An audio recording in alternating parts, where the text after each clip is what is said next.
ভালোবাসা মানেই শুধু কারো পাশে থাকা নয়, বরং তা মানসিক প্রশান্তি আর জীবনের ভারসাম্য খোঁজার এক অনন্য প্রয়াস।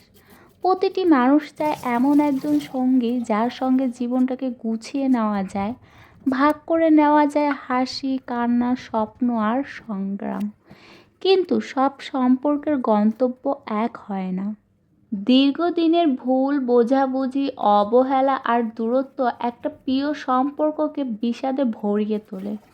বিচ্ছেদ সহজ নয়, তাতে জন্ম নেয় রাগ, দুঃখ আর অভিমান, যা ভেতরটা নিঃশেষ করে দেয়। তাই তো অনেকেই প্রাক্তনকে ক্ষমা করতে চান না। কিন্তু জানো, ক্ষমা মানে হার মানা নয়, ক্ষমা মানেই নিজেকে মুক্ত করা।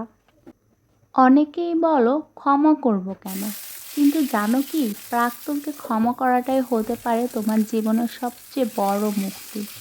ক্ষমা মানে কষ্ট ভুলে এগিয়ে যাওয়ার সাহস, নতুন জীবনের পথে পা বাড়ানোর প্রেরণা।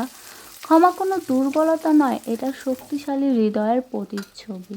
আর প্রাক্তনকে ক্ষমা করা মানে তুমি হারোনি, তুমি নিজেকে খুঁজে পেয়েছো।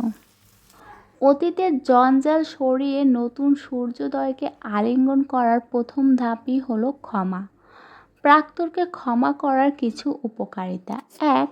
মানসিক চাপ থেকে মুক্তি মিলবে। ২. ভবিষ্যতের দিকে এগিয়ে নিতে সাহায্য করবে। ৩.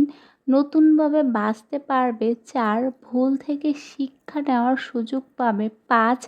আত্মনির্ভরশীল হতে পারবে।